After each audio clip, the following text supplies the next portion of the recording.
tell you something. If you've never spent $600 at Popeyes, just know you can feed a country. A country of strippers. Doesn't care about money, doesn't care about flash, doesn't care about brand. So he judges you when you wear that sort of stuff? Listen, right? He knows I'm fresh. I was actually surprised at his answer. Pops, would you rather be loved or respected by your kids? Goes, I'd rather be respected. Tate, titties. Tate, titties. Sounds like a song. It's the next 6ix9ine song. Today's guest first worked at TGI Fridays, founded the Beta Boys Wrap It Up Frat. He once fed Popeyes to a stripper at a strip joint, but that's not the best things that he's done. He is a leader in hospitality with the Think Pineapple Foundation, amongst many more accolades in the hospitality industry. So please welcome Rafael. For I've got to ask, purposes, what is the technique that you feed a stripper Popeyes? Okay, for reference, I didn't write that intro. That's 100%. Shout out to Sid. The technique, well, I mean, bring this close to you. The technique, you got to be gentle and you got to place it. Like, yeah, it's gotta stand on top. Do you have like an underhold or is an overhold when you're feeding a stripper? I'm just overhold. It's not feeding the camel. No. It's overhold. That's to lay on top like a cupcake. So when you were one, how'd you get it in? Because I heard strippers have the best buffets in strip clubs. And all right, we're gonna get through the story, okay? So, a buddy of mine, and this is the completely G-rated story. Of this course, is not Popeyes, by the way, guys. This is something else. This is, of course, this is real food. No, it's real food. We're gonna, of course, be PG-13, but why?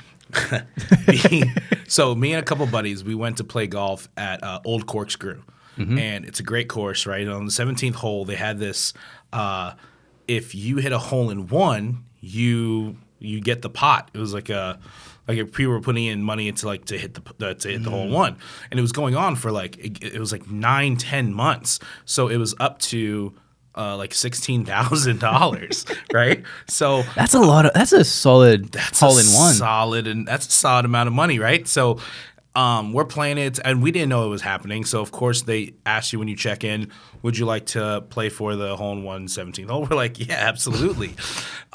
So I hit my shot. I don't hit it, and then I'm talking to the cart girl, and I'm just getting stuff, and all of a sudden my buddy starts screaming, and he's like, and he doesn't even get in the cart. He runs 125 yards directly to the hole, and soon enough we all follow him because there's no way he hit the hole in one. Yeah. And he hits the hole in one, and there's cameras there on that 17th hole because they take this very serious at Old Corkscrew. So it's only one hole. It's only one hole, and there's cameras that are recording everything.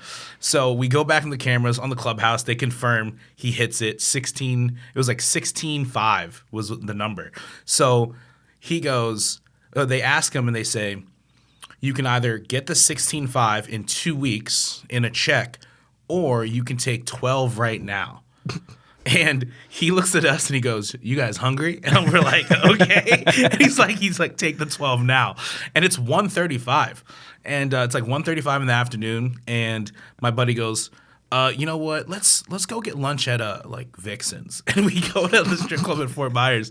And of course they don't serve food. And we're there till from 2 to 10 hours there, but we ordered Popeyes because there was no food, and that's the beginning of how that evening ended up. So why Popeyes? Because it was right down the road, and we've been drinking since 9 a.m. So who doesn't want it is good fried drunk food. Yeah. It was right down the road, so we're Uber Eating. And I'll tell you something: if you've never spent $600 at Popeyes, just know you can feed a country. A country of strippers. Yeah. So wait, were they grateful? Yes, you're digging so deep into the story. Yes, they were absolutely grateful. It was one of those experiences where we were the center of attention. We were the center of attention for, the 10 hours while we just had Popeyes and his goal and my buddy. He's such a great guy, and he was like, well, he was doing it for the boys, and he's like, we're gonna spend all $12,000 a day. He spent all of it. all in it. Yeah. Well, he spent $600 on Popeyes. Yeah. That's a lot of Popeyes. It's a lot of It is so much Popeyes. Did all a family of them meal is $34. So just think. I mean, if you put that into context, I mean, yeah. Interesting. Okay, and so that one was probably like the best day for those girls. They got fed and made bank. I can tell you, yeah, it had to have been. Okay, and it was to a point where the girls were calling other girls that weren't at work, and they're like, free food. There's like these 4 guys that just hit the lotto at the golf club, and they're just bringing Popeyes and spending money. Did any girls come for it? Yeah. Really? Yeah, it was actually kind of funny, so strippers too. love Popeyes. Listen, I think strip clubs should have food and beverage operations, which is, if any strip club needs one, I can help out. So we know a guy. We know a guy. We can help put a F&B facility in there for sure. And it brings in people. Well, it's funny because there's a strip club that I used to work at, the male version of it in Australia. You're lying to me. No, I swear to God. I said this on the podcast to see it actually, and I was telling him that because there's you guys have Twin Peaks here. Twin Peaks in Sydney is it's an actual strip joint, but you get a 3-course meal. So it's like you come in, you got waitresses, you get dinner, and the food is oh yeah, the food is sure. good. And so then you get a show in between. Then you have you guys call entrees mains for us. So appetizers, you guys call it. Yeah, appetizer, show, and the show's on the tables. So like they clear all the plates out, and you got this girl just walking through the tables doing crazy shit, like crazy. We should franchise this. Well, the one who owns it already is doing that, and she's doing real well. So shit. But then the dessert is your private show. So you pay like, $100, $200 for a girl, and it's like 1 scoop of ice cream. The most expensive scoop of ice cream you'll ever buy. And you get a show. What are they? Okay, I don't know why this is important to me. What flavors of ice cream are they offering? I'm not even worried about the I already know what the strippers are going to do. What are the flavors of the ice cream? I think it's literally it's vanilla's the only option. Yeah. Let's see what they did there. It's a bit racist, right? Yeah. It's a little yeah, where's my chocolate? Yeah. Where's my Sprinks? But yeah, so I ended up working at the male version of that, and there's a male version called Twin Peaks. It's pretty creative. I mean, it is. I am a sucker for some good branding. Yeah, it's on point. But it was like full blown Magic Mike style, minus like the dangle. It was like underwear only. They'd go down to and you were a dancer. I didn't do the dances. Like they had big shows, like full Magic Mike style. I didn't do that. I was a little bit too self-conscious for that, but I did the privates, and the privates were like... Did you make good money? Nah. That's when I realized that if people want to fight for equality, how about male stripper equality? They get rorted. Not only is it like guys will throw money at the females for their attention. So many girls... Or their ego. That too. But they would do the opposite for us. They'd be like, so you're going to buy me a drink? I'm like, bitch, I'm at work. You're at my establishment. Yeah. This ain't a club. This is Oh, man. And so things like that, or like what's insane is like the sexual assault in that is next level. Yeah. Like I had one girl give me a tip, but she goes into my underwear to put $10 in and then grabs it and comes back out. She's like, you love that? I was like, not so much.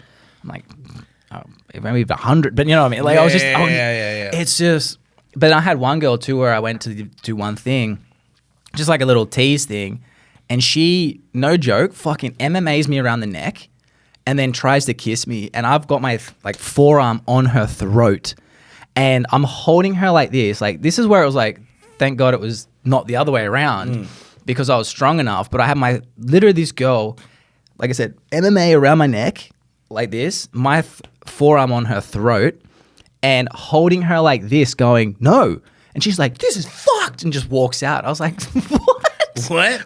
Switch I'm the roles. bad guy? Yeah, switch gender roles on that. Oh, dude. But Yeah, again, I was like, I'm at least physically able to, like, again, the other way around it, would have been a different story. Yeah. But it was just wild to see that sort of stuff and like the weird justifications. Some girls would be like, you know, really playing with the line of cheating on their husband or whatever. And they're like, well, he went to Bali and he had girls there. I was like, divorce. Yeah. I was like, I don't know. It's interesting because, I mean, that's obviously, you know, like a place like that. That's a place where they obviously exploit that for, like, that's what the whole venue is about, right? So, like Sid wrote in my intro, when I was a bartender, like 12 years ago before I started my professional career, you know, like I had this one time, and it was for 1 year where I was traveling the country and I was working at different establishments for our portfolio, and I would go to like failing restaurants and I would like go do the whole bar rescue thing before bar rescue. And then, but I'll tell you this. So when I was traveling, you know, being the outsider coming in, knowing I was only gonna be there for like 3 weeks, man, I had a blast. And I would go in there and I would ball out and just like be absolutely the most, you know, the things that we said and did, like as bartenders back then, I guess, was like before social media. It was before Andrew Tate. It was like before like all these things. So, I mean, I've seen, and in those environments, like there's this one place called Put in Bay, which is in Ohio, and it's in the lake, and it's like spring break town. Like you have to get there by a ferry. So as a bartender, you know, as a male bartender, you have a great time, right? And but you're exploited, you know, in ways that if you're a female bartender, you would be absolutely like calling the cops. And when we would bartend in teams, they'd always put like, you know, a male and a female together so they can bounce off and help each other. Yeah. But I would always like think back to like how some of the women would act towards the male bartenders. Oh, it's and like, wild. You can get away with such murder. Yeah. The other way around, it's like sexual harassment, put cuffs on me. Yeah. The difference is, because I had a conversation about that because, some other story, but yeah, the main difference is the physicality. Like I said, I could hold her one-armed and it was fine. And she was using all her force. Like I'm talking, it was I think she did jujitsu because she was like pulling in like this. And I'm just, there's no chance if the physicality was like, even if she was massive and I was tiny, which I don't think she'd be interested, but I just don't understand the thought process of going to a place like that and then almost going into submission with one of the performers and thinking what you're getting out of that. Yeah. Well, it was such an eye opener because I used to bartend too, like 4 or 5 years leading up to that.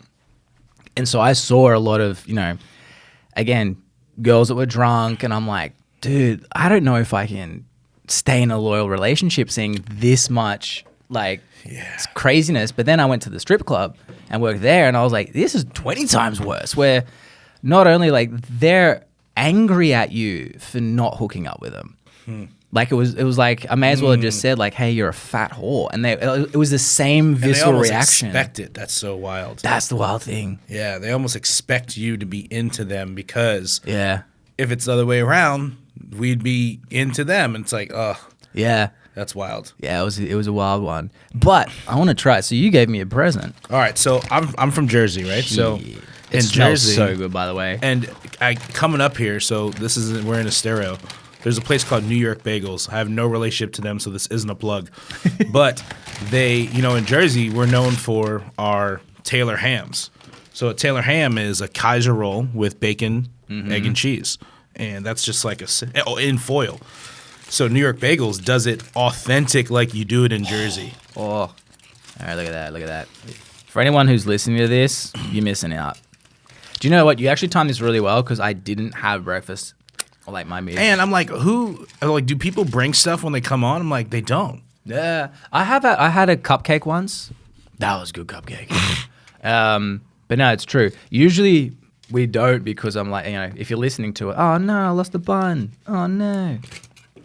But one thing that's interesting about American cheese, hold on, I gotta buy this guy, sorry. Yeah, it's good. Now, it's not supposed to be good in the sense of this is Michelin star.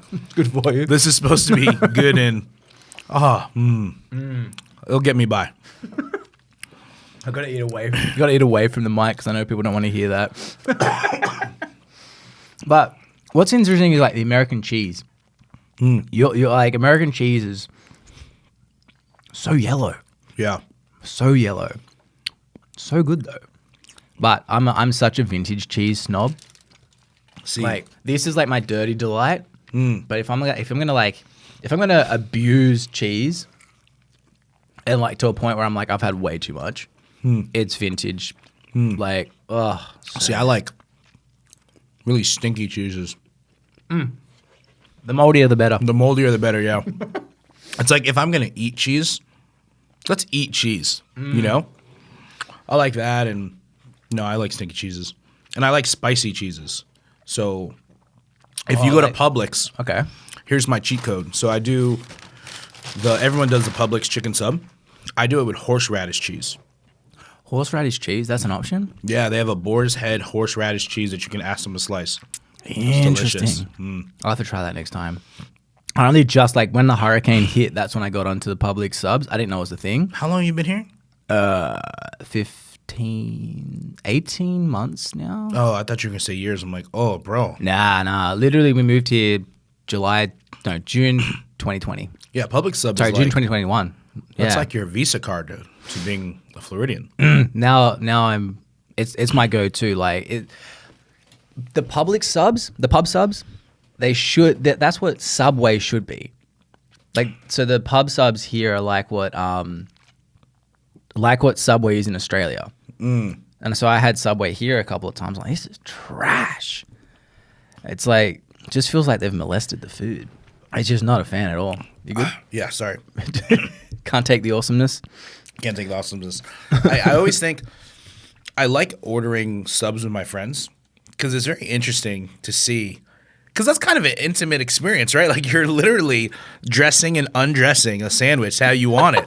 So I always I love hearing my friends' orders, and they're like, "Oh, I can't do pickles," and I'm like, you just judge them, right? Yeah. And I remember recently I was with someone, and when I order my Publix sub, I make them scoop the white out of the bread. What? So scoop the white. Do they roll their eyes when you say that? No, well, I don't care. I don't care. This is what I asked. So let's talk about the easy challenge. You guys probably are not aware, but I used to be a personal trainer back in Australia for about 8 years. After seeing so many clients stop training with me or stop those habits, they would just fall straight back into the things that made them gain weight almost instantly again. And so after a bunch of years, I realized it hurt me a lot more than I think it hurt them, because I just saw so much hard work go to waste. And so a couple of years into it, I started figuring out this new method that I call the 1-2 compound method. And so with that, it's about habit stacking, creating habits that will help you for years and years to come. And the best thing is it's so easy. So we've already had people lose up to 20 pounds in their first month by using the 1-2 compound method. The best part is they don't even realize that anything is happening, because it doesn't have to be this hard work. It doesn't have to be all of a sudden your life is flipping itself over, upside down,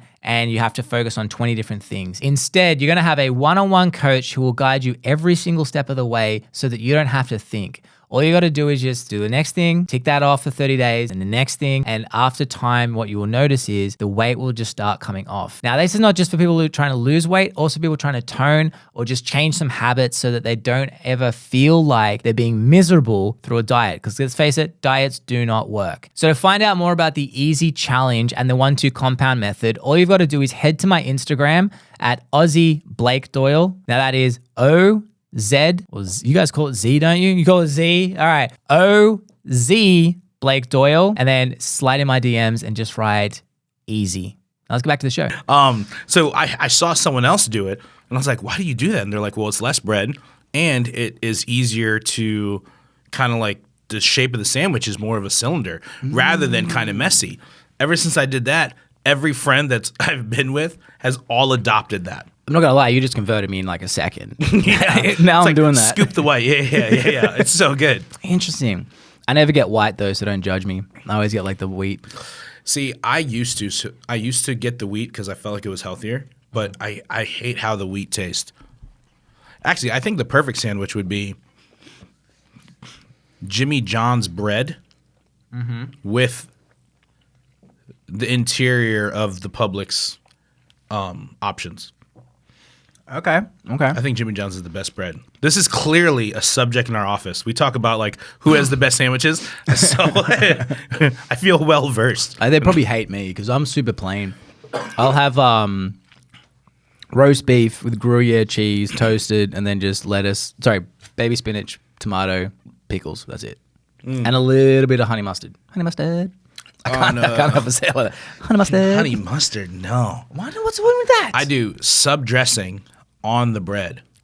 Mm-hmm. And then so it can soak it up, and then mayo mustard on the other side. And that's like.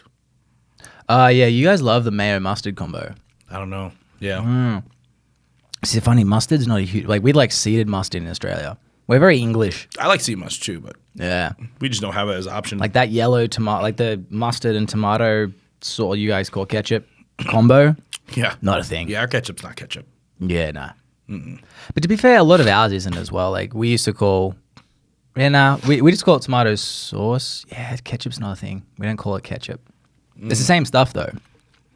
Yeah, I sometimes on Instagram I'll see what other countries allow and what America allows, and it's very interesting when you see like ketchup has this ingredients and looks this color, and our ketchup looks this color with these ingredients. So it's interesting. Well, it's wild. That was for me. It was the milk.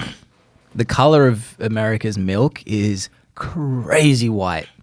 It's so white, like where it looks like bleach, like it's been bleached. Whereas in Australia, even our dairy milk is like yellowy white. Wow. Yeah. I don't really drink a lot of milk. I try not to. I'm getting back into it. Goat's milk. Don't know why. My wife just was like, "I like it." I was like, you ever go a period where you don't drink milk for a while, and then you drink milk and you taste that punginess, and you're like, "Wow." It's more that my butthole gets a bit sweaty, and then I just have to go to the bathroom. Like, you know, it's like this little alarm bell going, "Hey, get out of there!" Yeah. Every time I drink milk, I can't help it. Do you get that? Do you get a sweaty butthole? I don't drink enough milk to experience that. Do an A/B split I can test. tell you that I went on this like almond milk thing because I was like, oh, this is a fad. This is cool. I feel healthy. And then I like put cereal in almond milk and I was like, I'd rather die. I would rather take the sweaty butthole that regular whole milk gives me than the almond milk in my cereal. So like, I just don't want to do that. I don't know. I want people. Can people let me know? Is that a normal thing that when you have milk, you just feel your butthole get sweaty? I don't think so. Really? No, I think that's. I wish you get that checked thing. out. It starts I think sweating that's down why your milk is yellow and has everything to do with that. So. Oh man. So crap, I lost my notes. Whatever. The pineapple thing, you and I chatted about that a little bit. That's a foundation. I mean, I don't want to botch it, but run me through what that was so everyone can understand and so what it does. It's a really cool to kind of like know where it came from. So obviously, you know, my career, my companies, we've all revolved around hospitality forever, especially in this area. We've done a lot of great things. When COVID hit, our company was not prepared for what it was going to do to our industry, and our industry being restaurants, hotels, hospitality. So, you know, almost overnight, we lost all our clients. Like, because at the time we were doing food events and we were doing marketing, PR, and advertising strictly for restaurants. So we like owned our niche very well. And you know, when that happened, there's a lot of free time. You know, it was the first time I was able to slow down and not be in my thoughts and not think of things. So that created an opportunity to do some of the things I always wanted to do. So at that time, I sat on 8 nonprofit boards all across Southwest Florida. I did a lot of charitable stuff, donated to FGCU. I mean, tons of charitable things. But I always felt like some nonprofits, because our area is so highly affluent and so many people donate here, that we would write checks to some organizations and feel like, damn, like, where is it going? Or did it help? Like, it was almost like, oh, thank you for your money, but, you know, there's $1 million donor over there, so we're like little pennies in the, you know, and I was like, man, like, that kind of sucked. That was one. And then 2, I've always wanted to do that, but then COVID presented something where I saw all my friends at home, like all my bartender friends, my hospitality friends, and if you think about it, you know, traditional 9 to 5 workers are W-2s, so they got bi-weekly paychecks. So for the first the first 30 days, you might be okay. If you're a bartender, COVID hit and everything shuts down, your income stops. There's like nothing. And I felt really bad for a lot of my friends and the people in the industry. So that was something that was on my mind. And I got some people together that I knew really felt the same way about hospitality. They understand that it's an economic driver here in the area. Tourism is number 1 in the state. Hospitality is number 2 in Southwest Florida. Like that's like Visit Bureau facts of why people come to Southwest Florida. It's like beaches, and then it's like, the tourism activities. And I was just like, I got these guys together, this group, guys and girls, and I was like, why don't we do something to give back to these hospitality employees? I was like, we have the event company, we have the assets there, we have the marketing company, we have all the skills and assets there. Why don't we create our foundation and really give back to the area in Southwest Florida? For us, it was like, this is going to be great because now instead of, donating money to all these other organizations, we get to apply it to who we're actually serving. So that's where the Think Pineapple Foundation came from. And pineapple is the universal symbol of hospitality. So when we were donating to the RHM program at FGCU, when you walk into the building, RHM is Resort Hospitality Management. There's a big pineapple like right on the wall. And then now when you start thinking about it and you go to hotels, there's always pineapples because pineapple is a Caribbean symbolism that's like welcome to our home. That's what pineapples mean. So we went with Think Pineapple, Think Hospitality. That's like our slogan. Yeah. And the whole idea was like when you saw the pineapple, you would think of hospitality. And our first year, I think we raised like $50,000 our first year, which was like in 9 months. We gave all that away to hospitality industry employees and to restaurants and to like these different programs. And then the second year, I had this idea. My pops is a veteran. I got a lot of veterans in my family. I was talking to my pops one day and he goes, and this is a same day conversation. So my pops goes, he's like, why don't you do something for veterans? They need jobs. And I was like, well, that's what the VA's for. Now, ignorantly speaking, because I don't know anything about that, right? Like, I'm not a veteran. And he starts explaining to me the kind of whole VA situation, and he kind of breaks it down. I talked to my uncle about it. The same day, a restaurant on 5th calls me, an owner, and he goes, hey, man, like, I'm in desperate need for staff, like some chefs, some managers.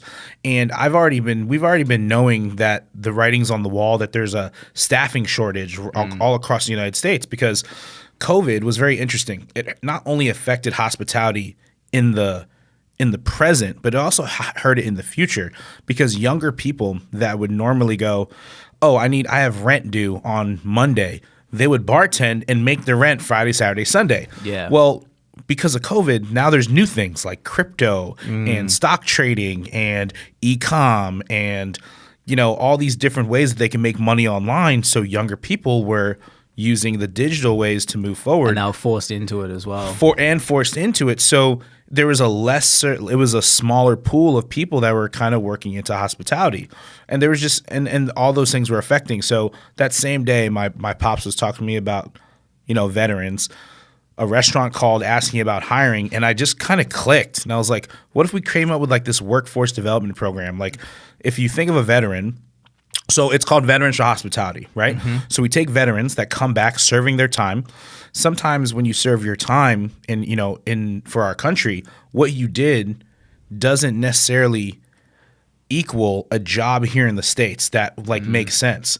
So if you're a veteran and you're looking for a second career, you can come to the Think Pineapple Foundation.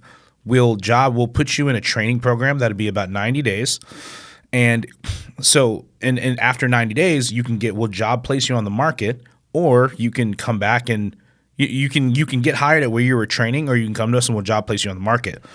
And our training program, it's probably one of the coolest things. Like, I mean, I've done a lot of things. I've been very thankful, but this is like probably one of the coolest things that we've done. If you're a veteran, you're disciplined, right? You went to boot camp. You're disciplined, you're on time, you use a schedule, you're trustworthy, all those things. So take that skill set and then imagine if you trained in a restaurant for 90 days. So, let's say 45 days because that's our first program. So for 20 days, you start off in the back of house, right? So you start off in the dish pit. Then you go to prep cook. Then you go to line cook. Then you go to chef, sous chef, executive chef, kitchen manager. That's a nice way to move up the ladder. And my experience with that is when I was working for TGI Fridays, you know, they're a great company and they have training down to a science. So you do all that, you learn every area of the restaurant, and you get to do it in real time. And this is the restaurant industry. Like, you don't learn. It's not like you prep for a test. Like, no, they throw you to the wolves anyways. You know, like you just get thrown into the fire. So you do that with a restaurant. The next 20 days, you do front of house. So now you've graduated as a kitchen manager from the back of house. Now you start in the beginning of the front of house. So you start off as a host. You have to understand the restaurant. Then from host, you go to server. From server, you go to bar back. Bar back, you go to bartender. Bartender, bar manager. Bar manager, restaurant manager. So in 40 days, you've worked 12 positions in the restaurant, and just enough that you know the basics and you can take to the next level. The last 5 days, you go ahead and you manage the restaurant like on your own. You open it, you close it, you go through your shifts. At the end of 45 days, that restaurant can hire you on the spot at a $70,000, $80,000 a year management position, like in either entry-level management or whatever, or you can come back to the foundation and we'll put you to one of the 5,000 restaurants here in Southwest Florida.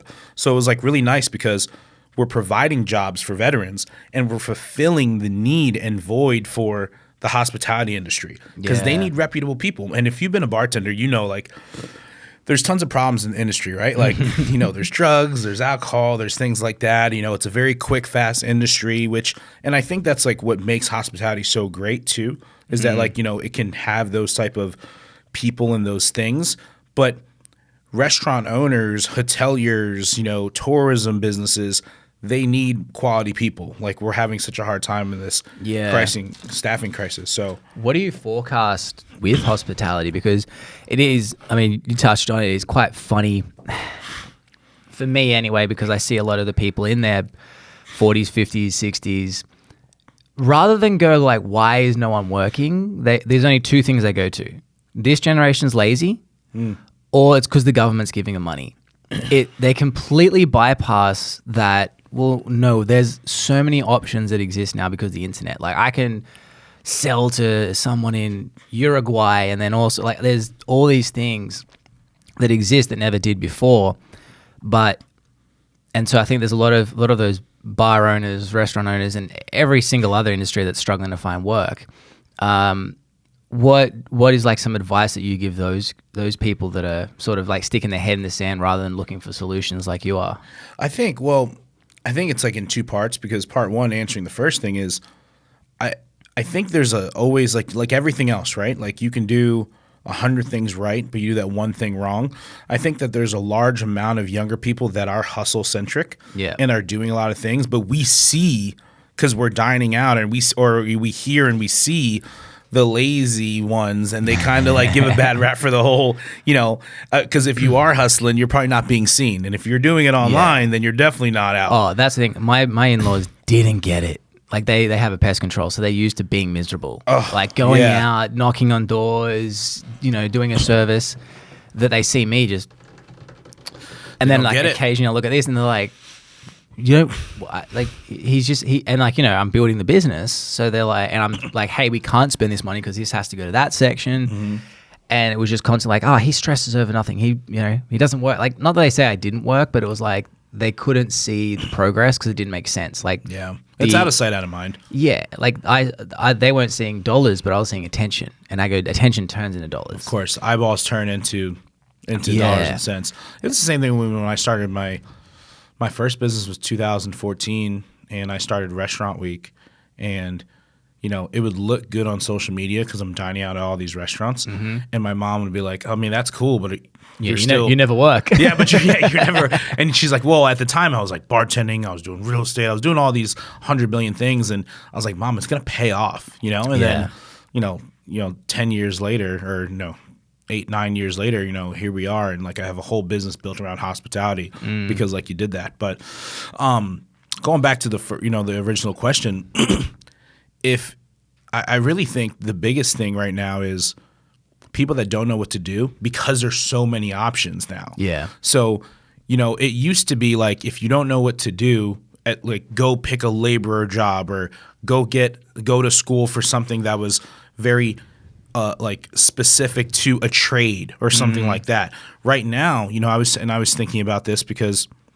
we have young people in our office. We have quite a bit of interns that go to FGCU and they come because, we have the marketing sector, we have the event sector, we now have our hospitality development division. So we have a lot of kids in there, and they like interning with us because we're kind of like a shiny, flashy object. It's like, oh, these guys eat and drink and they go to strip clubs and like all these stuff. They feed them Popeyes. They feed them Popeyes. They eat Taylor hams and yellow cheese. No, but and they come and I have these conversations with them, and I'm a big believer of like if we hire anyone, I really don't care about what you think your skill set is at 19 years old. Yeah. Like I really don't care. What I care most about is, who you are as a person. Are you a good human being? Do you have good morals? Do you have a good moral compass? Because those are things you can really work with. So when I'm having these like in-depth conversations, which you can tell not a lot of people like myself are having those in-depth conversations with them because they're on campus. So when you're on campus, you're very limited to people that went to school for 14 years and they lived a certain life and they're still working a 9 to 5. Like if you're like talking to an entrepreneur, someone that's kind of out on their own and kind of have figured it out or figuring it out, it's a different conversation. So when I have conversation with these kids, it's the ones that don't know are a little overwhelmed by too much possibilities. Yeah. And I know that's a luxury, right? That's like a first world problem. It creates problems though in so many ways. Because you're right, if you only have one option, it's so easy to choose. 100%. Whereas when it starts getting tough on that one option, and then you realize there's 10 others, this one will work. Yeah. And then you're always just chasing the next thing, and And it works in both hands too, because when we just had one aspect of our business, it felt like growing was so fast. Then when we expanded, especially from like 2021 to today, the expansion has been, the legs of our business have been so wide. Sometimes you get caught up in feeling you're not growing as fast, but you're growing wider, but not as, not at the same speed. So there is a mental discipline that you really need to have. Like you have to really train your mind to like not let it get the best of you. And I think that's where the younger generation is kind of, how everyone says the younger generation's woke. Agreed. They have some wokeness, but they're still misguided from a lot of aspects of the world and kind of life. And I think, there's too many options, which kind of makes, if you have anxiety, if you're an overthinker, like having a lot of options can be very scary. Yeah. Well, you speak to any successful person, and all they talk about is you've actually got to train yourself to consciously remove the options now.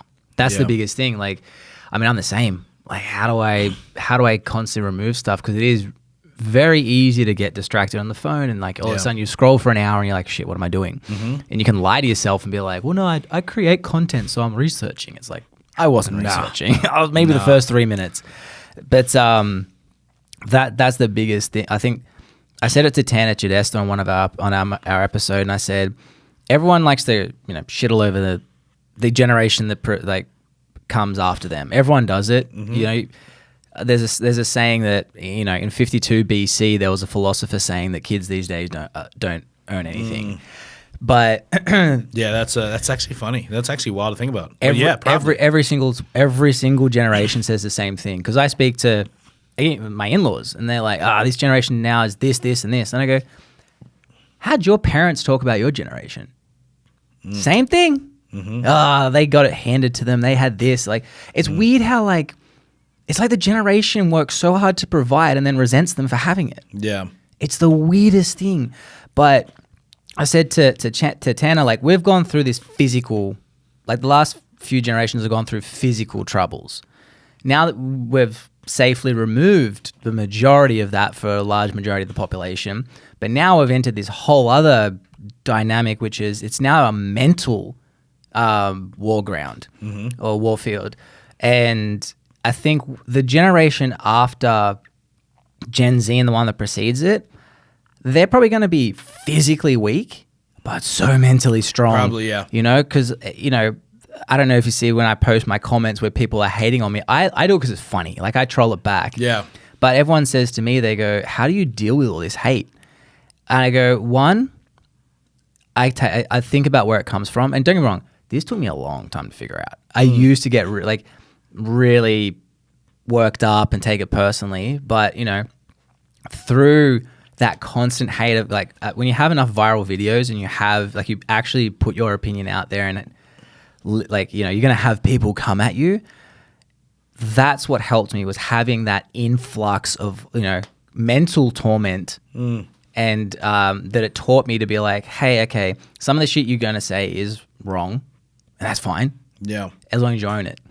And some of the stuff that people say about you is going to be way off, but it's a representation of where they're at. So you come with it with like a, you know, as Gary Vee says, from a place of empathy. And so I think that the generation, is it preceding, coming after, Gen Z, are going to be very mentally strong. No, I agree with that 100%. I also agree that they're probably going to be physically weaker. You know, that's just because technology is making us do less things physical than we've ever had to do before. And so I think that's just kind of nature. And you know, dealing with the hate thing is very interesting. I dealt with it a lot, especially when I was like on the come up of growing, you know, the original sectors of our business. And I was so bad at it. Like, if someone said something negative, I would fight them. Oh yeah. I mean, it was like fight on scene. And I would go out of my way to dig on research and things like that. And, you know, COVID was nice because, you know, I think there was a lot of like mental health things. I think a lot of people got to really, if you wanted to be proactive about your own personal growth.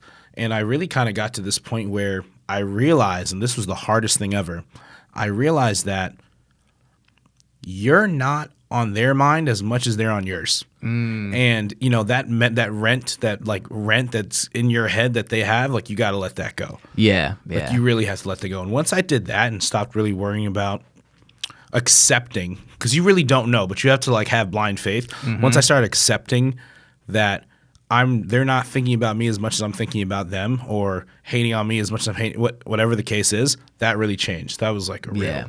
And once you realize too is like, I'm grateful for their commenting because it's just telling the algorithm to push it further. 100%. You know, like there's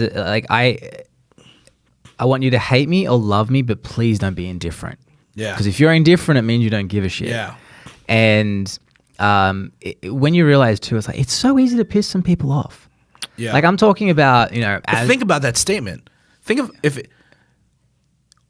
it shouldn't be that easy to piss people off. It says so much about that person. Oh, 100%. Like I wore, I mean, you've probably seen some of the clips recently. I love just ridiculous hoods.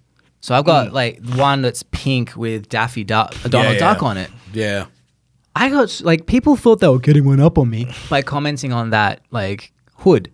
Like, oh nice, like, cute pink hoodie. Because I was talking about stuff about, you know, relationships or whatever it is, like, you know, responsibility a man is to be strong, weak men suck, basically. Yeah. And so obviously it coming from it was deliberate, but it's so funny that that's all it takes is I need to talk about masculinity in a Donald Duck pink hoodie with a mop haircut, and that's enough to really piss people off because that's not a man.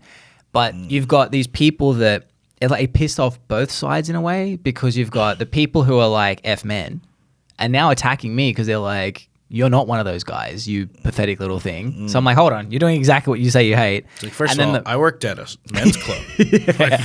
I don't know what you do. You don't know where I came from. But then I had the other guys too, like, you know, some people wishing for World War III because it's going to prove how weak this generation is. I'm like, you're hoping millions of people die just to prove a point? Yeah. It's the internet's a weird place, dude. Internet's a wild place. I remember the one thing that my parents used to say, which I used to think, you're just older people judging us. And it turned out to be true, as my parents used to say. The internet's a bad place because it's giving non-validated people validation. Yes. Yeah. And, you know, as a 16, 18-year-old, I'm like, yeah, whatever. as a 34-year-old, mid-30s, you're like, man, there's a lot of people that do not need their voice heard. Oh, by any 100%. means. Not every voice is valid. That's for sure. The thing that's interesting that now that we're talking it out, I realized, so, I mean, the news, TV shows, all that sort of like Hollywood have buckled to the silent majority they've buckled to the vocal majority, which is usually just a smaller group of people who have nothing else to do. Because that's where they got their data pool of like, how's the reception to this comedy? And people go, fuck you guys. The thing with social media platforms and the trouble, the thing that's going to be tricky is social media is used, if you added all the time up, it's used by people who don't have anything else to do. And so, Like mindlessness. yeah. And people that people that have all that free time usually aren't happy with themselves. They're not happy with their position, so they're going to be able. That's why they're more vocal. They judge more people violently. Yeah, that's like their dopamine hit for the day. Yeah. Whereas the people that are out there doing stuff, we're not on social media as much. So the issue that I just realized as we was talking it through is those platforms are going to become more of a problem, and they will cater to the select few that are vocal who have nothing else to do, because that is their clientele. Yeah, unfortunately. People that are sound-minded and rational are not their clientele because they're not using that product as much. So it could either go really bad, or as people start getting sick of social media, which we've seen with multiple platforms, people go, I can't deal with that, I'll go to this other one. Yeah. It's probably they're gonna have to either fix it so they're like, hey, this is a good place, which common sense starts playing. But yeah, I just realized that they gotta cater that small. It's interesting when you say that, because I guess as time has grown, my favorite platforms have changed. Yeah. So Instagram, Instagram I think is my favorite platform to use because it's easy and it's evolved so much how we've evolved into like digesting information. That's fine. But I love LinkedIn. I do love LinkedIn because because LinkedIn is, and I mean, it sounds kind of corny, but if you think it out, LinkedIn's interesting because if you take the time to work in your professional profile, you're not doing that for those mindless readers on Instagram. You're doing that because for the professional person or the business to know something significant about you. So it's very tailored. I like Facebook because, and I know most people think Facebook is dying, but the older it's coming people, back. I think it's coming back. Yeah. And My reels are crushing it on there.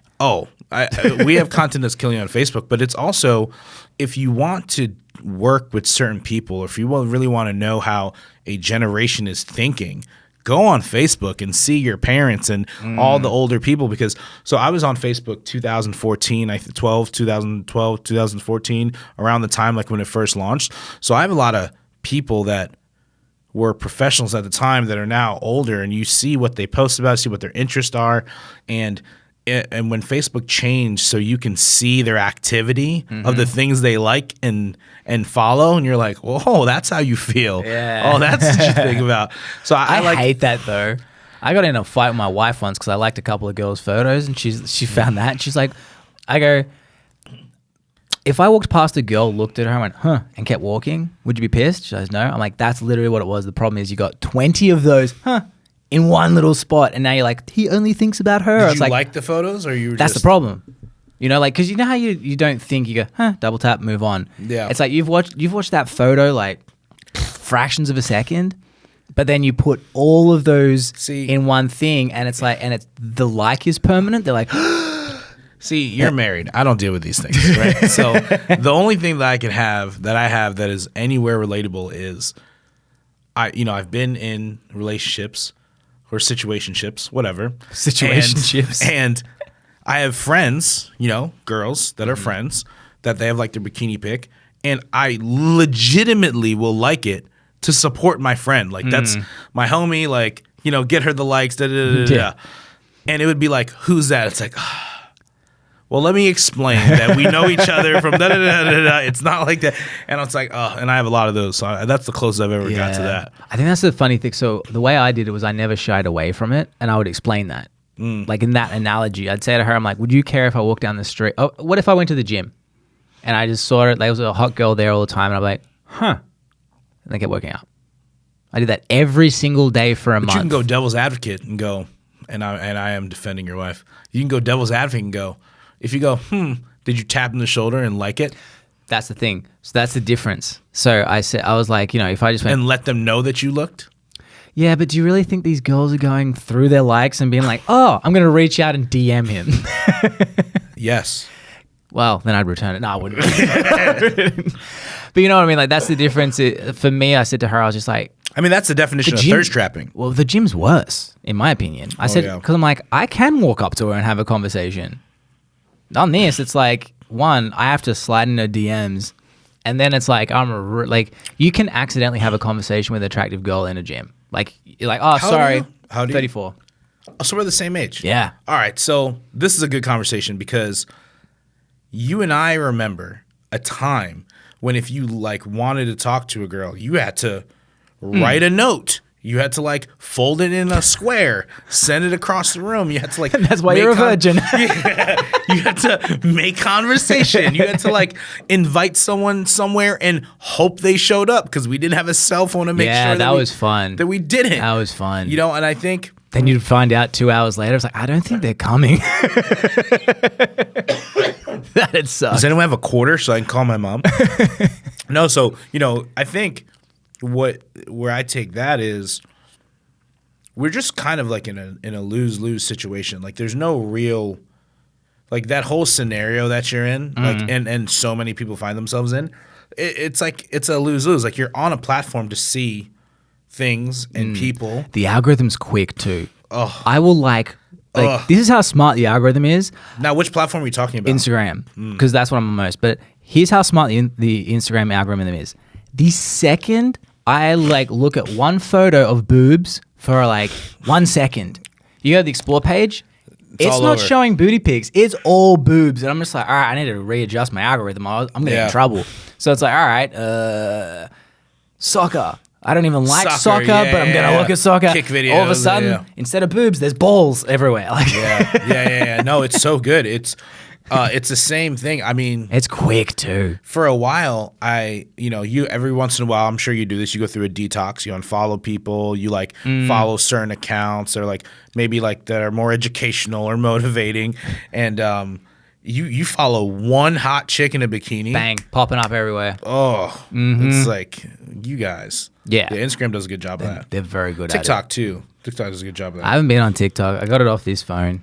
I have it on my old phone. We only have it because of work clients and stuff like that. But it's the same thing. Like TikTok, we have a lot of obviously food clients, right? So you click one Gordon Ramsay thing, and now it's 300 videos of him calling someone a Cracker Jack or or a salmon pancake or whatever. Yeah. So yeah. There was a moment where it was hilarious because I go to Stace. I'm like, here's proof that Andrew Tate's everywhere. I watched a couple of his videos and the boob situation turned Tate, where I went to my Explorer and I was like, Tate, titties, Tate, titties. Sounds like a song. Yeah, it's a good song. And he'd actually it's probably the be proud of you. song.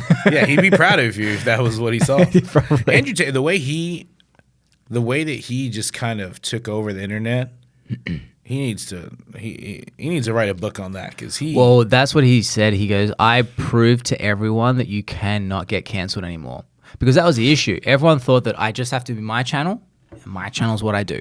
And then he was like, well, why don't I just have 10,000 channels? Yeah, you can't I can get I do one clip, and now it's 10,000 times on the internet, and then Hustlers University. The affiliate program, the master affiliate program. That's part of it. We'll show you how to make money, and it's literally steal my content, steal it. Yep. For $50 a month, and then put my content out on your page and rack up YouTube Shorts money. Get monetized on Instagram, 10 cents CPM. This is how you can make money, and you don't even have to try. Yeah. And it's genius because he's like, I'll film it, you go do it, and if you make money, he was definitely a product of his environment too, because if someone like you and me were to do that, we're relying on this as our revenue. He didn't have to do that, right? So he obviously had whatever wealth he had, affluency, before he really kind of went viral. Yeah. And I mean, the affiliate program is absolutely genius. And, he's a good personality. Whether you like him or you don't, you see him. We talk about him, and he really monetized on it. I think he did a great job, man. Until he got canceled, it was fine, though, because you think if you've got 10,000 accounts marketing you, everyone's going to, after they've seen a couple, they're going to be like, all right, who is this guy? And then they go to his Instagram account. Now he's only got Twitter, so everyone that sees him, they want to hear from the man. Yeah. And they go to his Twitter account. And so that's what even Steve Will Do It's adopted that strategy now, because he got taken off YouTube. He's on Rumble, but he was like, eh. And so he pays dudes whatever the fee is, and they create 50 to 100 channels. So he's like, pump out the content. They take down one, whatever. We've got 49 to 99 left. Yeah. And it's just constantly just uploading more channels the whole time. So it's using clip culture to make you uncancelable.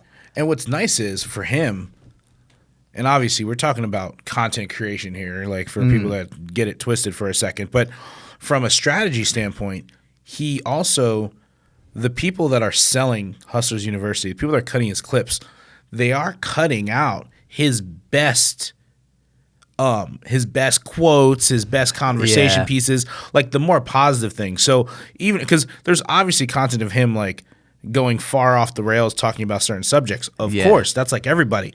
But majority of your content that is out there for him, especially if it's like the ones that pull it to sell the university, it's all like the good stuff, the stuff that's relatable for everyone. So it's even burying some other things. Yeah, well, it's funny because they did a study actually, and it was something along the lines of 50% of women that saw his content was like, meh, whatever. 50% were like, he's a pig.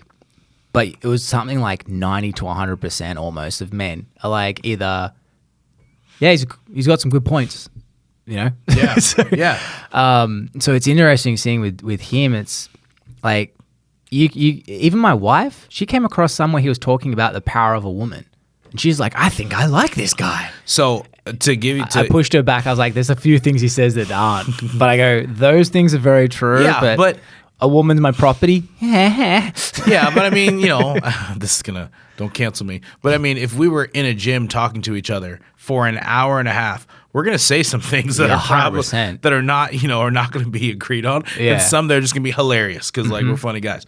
But I've intentionally talk to like women about like Andrew Tate and then get their feedback, and then I would send them clips. Yeah, I've done that too. And to see, and then I've almost every time have got them to go from being like 100% no to at least like 60-40, 70-30. Well, it's because it's what I've found is the people that at least have like come at me because I'm like, I like this clip. It was the same when Trump was around. I found Trump hilarious, but because I found him hilarious, apparently I was a Trumper. I was like, yeah, that's I'm not going to vote for the dude. But it was like what I found was all the people that were coming at me when I'm just like, this is funny or whatever it is, they were all people that same sort of thing. They were outraged during COVID. Like, if you're not wearing a mask, you're a murderer, all that sort of stuff. So it was the same people that allowed what the media said to be the truth. And then when you ask them, like, hey, how many things have you seen? Like, one of my friends, I go to her, I'm like, how many Tate clips have you seen? She's like, oh, I was going to, but I just don't want to give him the views. I'm like, you're not giving him the views. He's not monetizing from this. Yeah. It's some other, kid from India who wants to make some bucks. But it's very interesting how a lot of people will hear a view, which we've already established the last 2-3 years, that the media loves to lie and embellish. Yeah, and they like to take clips. Yeah. And they'll selectively take the clips that enrage people. Like, they proactively try and polarize people. That was proven. But then the second you ask the person, like, oh, how much of their stuff have you seen outside of that context? It's always close to zero. Mm-hmm. Like my dad, when the Rogan N-word video was going around, I go to him. I go, here's something that, like, I shared something with him. And he goes, well, look, he says a lot of bad stuff, Blake. And I go, how many episodes have you seen, Dad? He goes, not one. I go, how do you have an opinion? So, okay, my combat to that too, like in addition to that is, I don't know what crossed my mind, but one day I was like, all right, there's tons of clips of Andrew Tate. Then when it was after he got canceled and they took him off Instagram. And do you know they froze 15 million pounds as well or something from him? They went after his bank account. He's on a no-fly zone. Like shit where you're like, what are you talking about? But yeah, sorry, continue. Well, I mean, that's another rabbit hole. Yeah. But, so I was thinking about it and I was like, since you can't go to his page and see what he intentionally wants from his page, I was like, maybe I should watch a full interview. Yeah. Like, how many times have you watched an actual full interview of him? Because we all see the clips. We all see the little bad ones, the good ones, whatever. Yeah. So I went through like a rabbit hole for like a couple hours of just watching his full interviews. To get more context. To get more context on things. And it really does change a lot of the clips when you're only getting the bit points, and this because content creators, right? We're trying to pull our best stuff, but when you're hearing the whole conversation, like if you click in and you only pull the Popeyes, me putting Popeyes in a stripper's ass part, you're gonna be like, this guy runs a foundation. We didn't say you put it in your ass. Oh no, that's an extra. I didn't say that. Don't say that. So I've recently become a parent. It's interesting to watch them grow and watch them just become a human being. And one thing that I really have learned from my little Sienna, kids will do what you do. They do not do what you say. That has really resonated recently with me. I need to be an example to my daughter and whatever future kids I have with my health, my fitness, making sure that I can be around to live longer. But not only that, I want to make sure that she has an amazing longer life. She has healthy values built into her. And those values come back to me. I'm the one that's responsible to put on to her. This has been a thing that we've been focusing with the easy challenge for parents. I know being a parent is very little time you can do. So finding hours and hours to go to the gym, finding time to meal prep everything, it's too much when you're a parent. So with this, we developed the 1-2 compound method. And this has helped parents lose up to 20 pounds in the first month. And some have even lost more than that leading into the second month and beyond. So if you're a parent and you want to figure out, I want to be around, I want to be more present with my kid physically and more active, being able to keep up with them, being able to instill more values of health so that they can not only have a better life, but also live longer because, healthy life, longer life. Hey. So to find out more about this, just go to my Instagram. It is Aussie Blake Doyle. Now that is OZ Blake Doyle. And then just slide in my DMs and write the word easy, or you can write more than that if you want, and I'll send you some information to find out how easy this easy challenge is. Now let's go back to the show. But it's just like, even Tom Segura, he was taking a sip of coffee and Tate said something and he goes, and Christina's like, we've had comedians on, we've had all these people. No one has ever made Tom spit out coffee before. Yeah, I believe it. It's the funniest interview. There's this one thing, every time there's this one clip, and every so often it like pops up on my Explore feed, and it's Andrew Tate listening to himself. He's like watching himself talk about how like, if you're a woman, you should da-da-da-da-da, and if you're a man, you should da-da-da. And it's like ridiculous, the wildest statement, right? That if you only saw that clip, you'd be like, this guy is obviously, a douchebag.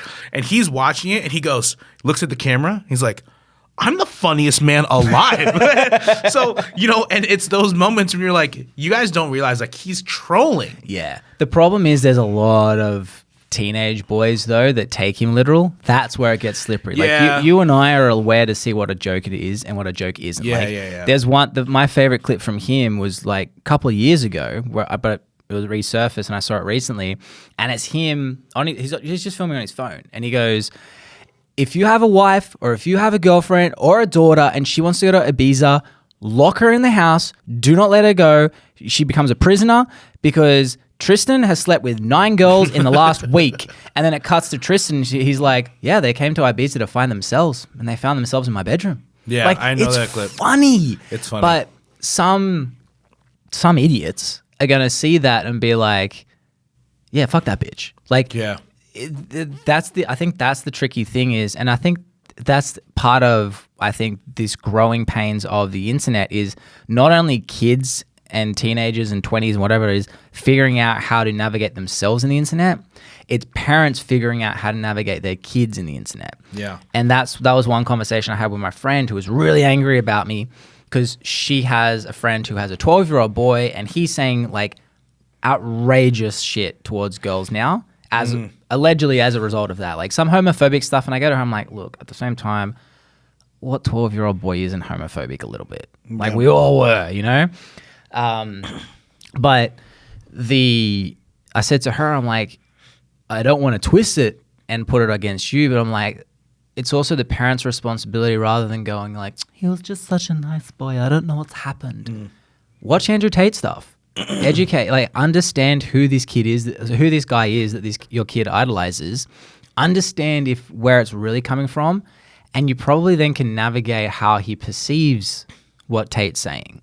And then that's more of a proactive thing rather than trying to cut him off, because we all know, tell a kid not to do something, you know, don't see your boyfriend again. Like, fuck you, mom, I love him. Yeah. I think it's not just that. I think that plays a role, but there is a lack, whether it's young person our age or older. I think, at least I've come more to see it or become aware of it, that there is a huge lack of self-awareness in a lot of people to not have the understanding to know what's a joke, what's not serious, what's supposed to be taken literate. Too. Yeah, it's just it's across the board. Yeah. And it's the same thing, you know, it's men and women, 100% men and women, because, you know, there's no way you can take some things that people say and really just go, that's for real. Yeah. Yeah. But that video of him laughing at himself, I'm like, man, this guy's got us fooled. And so even Logan Paul figured that out real quick too, is he became bigger and bigger like a outrageous character in his videos that he couldn't realize. It took him a year or so until the Japan thing where he was like, oh, people think this is actually me. Like you go in a movie and people are like, oh, he's playing a character. But Arnold Schwarzenegger said the quickest way to kill your career is be the bad guy in 2 movies in a row. Because we can't, even though we know it's acting, our croc brain can't differentiate the actor from the role. Oh, man. So if you want to be an A-list celebrity, it has to be some ratio of like 3-to-1 good guy to bad guy movies. That's why you never see The Rock play the bad guy. Ever. He's always... I mean, Black Adam, but, you know. True. But see how many good guy movies did he do before he became a bad guy? But, you know, And he's an anti-hero, though, isn't he? He is. I think so. Loophole. Loophole. That's what Terminator 2 was for Arnold. That was the only reason he did Terminator 2. Terminator 1, he was a bad guy. And then they were like, he goes, all right, I'm not going to do the second one because I don't want to be a bad guy again. And he's like, no, you're the Terminator again. You're the good one. So why I think that's interesting is because, I mean, look, one of our companies is a PR, is marketing PR, right? So that really, this is PRing yourself. It's complete public relations. So yes, on the celebrity level, that 100% makes sense psychology-wise. But even on our level of people and the area that we're in, there's a ton of people that if they just realize, or even people that we know, people we've interviewed, people that we talk to, people that we see on social media, you can completely rebrand people's perception of you. Oh, yeah. By sticking to something for X amount of time. You want to be the restaurant guy. You want to be this guy. You want to be the nice guy. Like, you want to be the good guy. I remember when we were coming up, you know, I hate the social media kind of thing. Like, I hate posting all the time. At one time, it was like that was like the job, right? People need to see that I'm out eating and I'm out doing stuff. And thankfully now I don't have to do that as much because, like, you know, we're more established. But, you know, in the very beginning, I used to do things like, you know, I used to take photos with every chef that I'd come in encounter with, or every restaurant owner, or this and that, and you'd post those things. And even whether it was true or not, people would immediately assume, you know, you're that person because you know these people, but you're really just tailoring this PR campaign on yourself. Yeah. So if you want to be the good guy, you know, you go out and do a bunch of nonprofit things. You want to be the restaurant guy, do that. You want to be the guy that, you know, knows all the entrepreneurs. You'd rather be the teacher than the student. So I think it applies on all levels, and that's that lack of self-awareness. Some people don't get it. And the ones that do get it make money off of it. Yeah. And that's the cool thing with, again, life. You realize who you think you are doesn't mean anything. Because you can pretend. Like, that's why Jim Carrey had that whole, like, existential breakdown. Really. When everyone's like, he's lost his mind. It's like, no, when I used to act, and it's the same thing. It's like you become this fake person for 3 months that there's a little bit that pulls with you. And that was the cool thing about moving here. Everyone that knew me was like, they knew me. You had to start over. And it was like, they didn't know, they couldn't see Blake in a different light, even though I was trying to redesign myself. That when I came here, I was like, no one fucking knows me. This is sick. And I can be whoever I want. And it's funny because I've been doing that now for a year and a half. Everyone in Australia now is reaching out going, dude, you're crushing it. This is sick. Like, and now they see me in a different light, but it took a year and a half. Yeah. You know? I had to deal with being the restaurant guy for a long time. And it's like, I and we, like the team, our group is so much more than that. So I completely know what that feels like, having to do that. Even now, we have so many, our business has grown and we have so many different legs now. It's like how to talk about all those things and how to like really, how to kind of tailor and curve the perception. It's something you really got to strategize. Like, you really just can't just wake up and do. Like, you really need to map it out and how you're going to go about it. Like, even with the interviews that you've done, I'm sure there's like a thought process behind it that people will never see. So, yeah, I think PR is my favorite thing. Out of all the things that we do, I love the PR. I think that's something that is, you can obviously teach it, you can obviously learn it, but we do it whether we like it or not. Like, I talk to the entrepreneur students at FGCU in their entrepreneurship program, and I always lead with, guys like wearing a polo shirt. I'm like, why are you wearing that polo shirt? Hey, why are you wearing those, those Nike shoes? Yeah. Like, what is that? What are you telling the public about what you choose to wear and brand yourself with? Yeah. And they don't think about that. It's like, you obviously spent this to have this logo on you. You're saying something. And, that's not everyone's situation, but in a lot of ways it is, Yeah. So we're always branding ourselves. How do you take it to another level? How do you think through it? Yeah. And the funny thing, too, is once you realize that what you think's happening in your head isn't really what's happening outside. Yeah. That's why, sorry, everyone has heard this before, but I'm going to say it anyway. Watching yourself third person is the best lesson. So I use this story all the time, like Brad's episode. We were talking about crypto for a little bit, and he mentions how he's got some real smart dudes working on that. So I start just explaining to him my novice understanding of it. I think it's like blah, blah, blah, blah, and talking through it. So there was 4 iterations of reality. I love hearing Brad talk about crypto. No, so he didn't. That was the thing. It was me. Oh, that's what I mean. Yeah. So I was chatting. I was explaining to him like my understanding for it. In the conversation, it was fine for me because in my head I'm like, oh, I'm just sharing my idea of it. And then when I'm editing it the first round, I'm going through. I'm like, shut the fuck up, Blake. You sound like a dickhead. Like, Brad just told you that he has smart people working it, and you're an idiot trying to So it was this whole thing.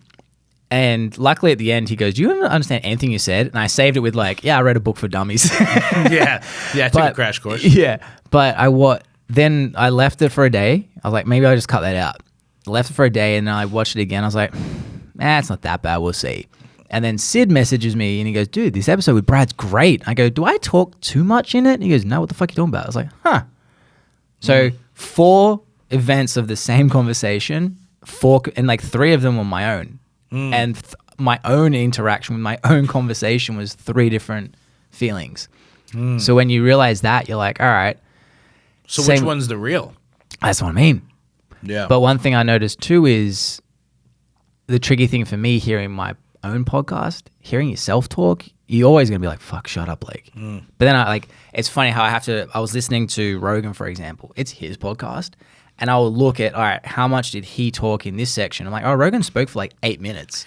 Yeah. And I was like, but I don't care because I'm listening to Rogan. Yeah. And so I had to, try and compartmentalize and start looking at myself as a third entity versus myself. All right, perfect. So I feel strongly about this in this next statement. So the unfortunate reality with trends is that people all do it, even though some of them shouldn't, right? So I think there's 2 reasons why I personally have always thought Rogan succeeds.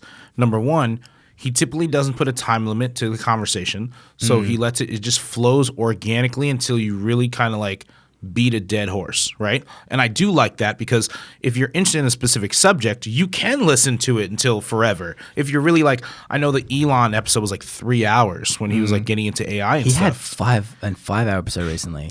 Oh, I didn't see that. Portnoy, someone else was like 4 as well. Like he's getting crazy now. Well, but I don't mind that because if you're talking to someone and the subjects are relevant and you're not just, I hate the ones that are just like bantering and it's just kind of nothing, right? Like it's very subject related. That's one. Two, and this is a compliment to you too, but Rogan and podcasters like you, they have something that they bring to the table education wise, right? So they're not just a host that's asking you questions being about the host. It really is a conversation of like-minded people bringing something there. So therefore, that's why when we watch Rogan, we don't mind if he speaks 8 minutes because he has interesting opinions, and we do like that. So I've had a hard time finding podcasts that I like because if it's either there's a host who doesn't have anything bring to the table other than they had an idea and a mic, and they're asking all the questions to the person, and the questions are questions that are not even interesting because I for example, when I do a speaking engagement, I always ask, can I do a Q&A instead? Because there's things that I can speak about bullet point wise that I know are vital. I know that they can crush it. But if you give me an opportunity to have conversation with me, I know that's where I can shine. Like my opinions will shine, my thoughts will shine. I like kind of the challenge. I like the being on the spot. Those are the things that I succeed with. So I think that's why his podcast. That's why I think that's why people watch your podcast. I think as a podcaster, it's important to not just be a host and also be someone delivering. Yeah, and that it has to be a conversation. That's the trickiest thing because I agree with you. When you listen to some, it should make people feel like they're a fly on the wall versus an interview. Like, you're a popular man. Your phone's always going. I mean, mine's still. I've got one message, one measly message. Actually, it was actually Brad. This one's Brad. Hey, Brad! Just pick up. Be like, what up, dude? It's like, hey, we're getting podcasts right now. What are we talking about? Shit. Okay, no, we're good. We've got like 10 minutes. Okay. But that's the thing where my goal is always like you want to reverse engineer what you like, and I think that's what people don't really do. People don't do that with their own products. Reverse engineer, like what you said, like there's a reason why you bought those shoes. There's a reason, like you're telling the world something. There's always something you're telling. Same with reverse engineering, like a podcast or whatever. Like, why do you listen to it? And so that's what I said to my team this year. Obviously, there's a reason why we listen to certain people, and there's a familiarity to them. And so I said to my team, I'm like, all right, our goal this year is, I know that people get on the podcast to listen to my guests, and that's part of that's how you start out. I go, but I need to start figuring out creative ways to get people to care about my opinion. And that's the next goal for this year, which is, how do we reverse engineer it? How do I have something that's consistent? That's why we made a transition back into fitness, because that's something that I've done my whole life. Yeah. I know how to do content. I know how to do all that stuff. But it's a lot easier to get people over the emotional fitness thing than it is content, because I have a few opinions around fitness that a lot of people really resonate with and a lot of people get pissed off with. One of them is your fitness. If you don't care about your fitness, you don't really care about your kids. And that's a real polarizing one. And I mean more about the way I mean it is, as a parent, we're giving our kids the lessons. They see, monkey see, monkey do. 100%. And, there's no question that, a healthy body, and it doesn't have to be like, everyone thinks healthy means like, like me, where it's like, I fucking live by it. But if you're struggling to walk and you're doing all those, or it's, you can't keep up with your kids. I had that with my dad. My dad's not physically, like he's not, you wouldn't look at him and be like, dang, he's fat. But it's like, I never had that, like, get here, dad, and like him chasing me memories that it does make me go like, I wonder if, now I'm not saying he doesn't care in terms of overtly, but it's like, I know for me, that's the lesson of a parent is like, hey, I want you to instill healthy habits, not because like it means boring, but because I want you to be able to live the best possible life you can. And so it's a polarizing one, I know. Actually, but I have a lot of people reach out. I'm surprised. I did a tweet just to test it, and it was that same sort of thing, like, you know, monkey see, monkey do. It's not, you can say like you're lazy, but if they look at you and be like, you're gonna be like, well, fuck. I think I'm very opinionated, about certain subjects, but I can tell you that I'll tell you this scenario that happened, and you'll know exactly where I aligned with your statements, right? So I don't have any kids. I have 2 god kids, 3 god kids, a niece and a nephew. So when I went to my mom's house for Christmas, and normally if I'm home, and I live by myself, I live in a house by myself, me and my dog. When I'm home, sometimes, like especially when I get home, like from the office, like 8, 9 o'clock, I will lay on the couch and just mindlessly scroll, right? And and you said something earlier about like just kind of scrolling, and my new trigger is like when I catch myself, I go entertainment or education. And as soon as I say that, it kind of gives me like enough guilt to go, all right, I don't need entertainment, I need education. And then I'll like get up and I'll like do something or whatever. But so I was at my mom's house, it was Christmas or Christmas Eve, and I like lay on her couch, it's my mom's house, or I lay on the floor and I like whip out my phone, right?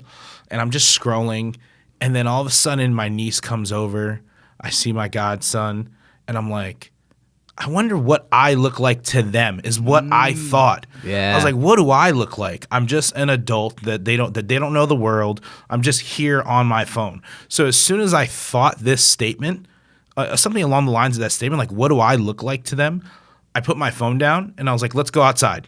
And like we went outside, we were like riding bikes and did stuff. And I was like, and then it started making me later on that night, I was thinking about what my parents, like what they did, that like, how do I remember my parents, right? So I remember my mom is someone that always worked. And then when she got home, she spent a lot of time like on the computer continuously working, right? And then I thought about my dad, and my dad was such an athlete. Like I remember my dad doing things that even now as an adult, like I remember the first time he played men's softball, he hit like 6 home runs, and 3 of them were lefty, and I didn't know he can switch hit. And and I was just like, he's just bragging. Like just like I was like, where are you? And then I remember one time I watched him in elementary school. We had like a pickup game, like the teachers versus the parent, or the students versus the parents, and he just went up and yoked it. And I was like, my dad can dunk? So I remember thinking about that. I'm like, all right, if I have kids one day, or even if I'm just going to be someone like to my god kids and my nieces and nephews, whom I want to like show myself in a light that if they're going to follow me, don't follow me because I'm that dude that's just laying on the couch, like doing nothing on his phone. So I agree 1,000% that, I mean, maybe that's kind of a harsh way of saying it. Like if you don't love your kids, if you don't like love yourself, but I mean, that's enough to get someone's attention to like really understand it from a layman's terms. Yeah. Because I mean, the reason I do it that sort of way is like, I guess it's like people try and draw it as like an absolute, so, all right, say for example, I'm lazy. If we look at it as like a monetary term, and I don't go to work, I've sort of, don't really care. I don't go to work, I stay at home, I complain about how hard life is. It's because I don't really care about money. And so my thing is more like, I think it's not that you are consciously not giving a shit, you're subconsciously not giving a shit. And I think and like, don't get me wrong, I work my ass off right now too. And I'm a little bit similar to your mum, which is working all day, get home, like, fuck, I still got to do something else. But I'm in that building phase. It's like a tricky thing. And there are times where I'm just like, fuck, do I really care about my daughter with my actions? So I think that's why I have no problem putting it out there, is because I say those hard questions to myself in different areas. Like the physicality, not even a problem for me. Like I've really valued that. And for her, I really value it. Same with learning how to overcome, figuring stuff out instead of me being like, oh, you can't reach the table. Here you go. Here, I'll give you the thing. It's all right. Let's figure out how can you get it? Like problem solving. But maybe we make it exciting. Like yeah, for sure. Yeah. So troubleshooting for sure. 100%. So like I care about her learning those lessons, and I'm really conscious of it. But I'm also trying to juggle the job now. So there's that thing of like, all right, do I really care about hanging out with her? And that's why I had to. The answer that I come to, which is a little bit like yes, I do, is the reason I don't work from home anymore is because every time I hear a giggle, I have to go out. And I needed to remove myself from that because because I really want to hang out with them more. The long term, it's going to be a real problem because I'll be hanging out with her all the time. Business ain't going to be running. We going to be broke. I have an interesting opinion on that. I don't know if some people are going to like or not, but I was talking about this with my pop. So to understand the context of where this statement comes from, my father, he's Puerto Rican. He's from El Yunque, Puerto Rico, which he's from the rainforest. And these are like the simplest people. Like my dad doesn't wear brand name things, doesn't care about money, doesn't care about flash, doesn't care about brand. Like, does it function? Can it keep me warm? So he judges you when you wear that sort of stuff? Listen, right? He knows I'm fresh. So, me and my pastor, we were together last week, and I asked him, I'm like, and I was going somewhere with this. I go, Pops, would you rather be loved or respected by your kids? And I was going somewhere with it, but I want to hear his statement. He goes, I'd rather be respected than loved by my kids. And I was like, okay, where is this going? I was like, why? And he goes, because he's like, as your father, was I around all the time? And I was like, no. I mean, because he worked 17-hour shifts. He like da-da-da. He's like, I wasn't around, but when I was around, it was impactful. So, I would rather, if I was around all the time, I might as well be your mother. And he said it like like a very kind of like older alpha joking way. Yeah. And he's like, like your mother's there for you all the time because you need that motherly love. With your father, you need respect and you need discipline and you need the things that are, the moments need to be impactful. And I thought that was a really very interesting statement from like an older school thinking. So, even applying it to what you're saying about your daughter, if you're not around for certain things, like, but when you are around, are they impactful moments? Are you doing A, doing B, are you making them last? So I think that's an important thing. And I even I definitely think about that statement this past week. And it's like, yeah, of course. And I was like, well, what about the love? And he's like, well, the love's going to be there. He's like, but as a father, he's like, I anticipate the love coming when I'm older, when the kids are older and they can understand who I am. Because respect has an undertone of love. When most people get it lost, and there's some loved ones of mine that I feel like they do, they think respect means I need to fear you. And that's where I think a lot of people, they think respect means that, like, oh, you respect me. It's like, no, I'm fucking scared of you. No, that's like whereas, narcissism. So I resonate with your dad for sure with that, because it was funny when you asked that, I'm like, oh, what's he going to say? Because I would say respect, because it feels more like you can have love without respect. Because you can be like, look, I love without respect. Yeah. Because you're just like, look, I love him at the end of the day. That's relationships too. Yeah. Like you can say, like, look, at the end of the day, I love him.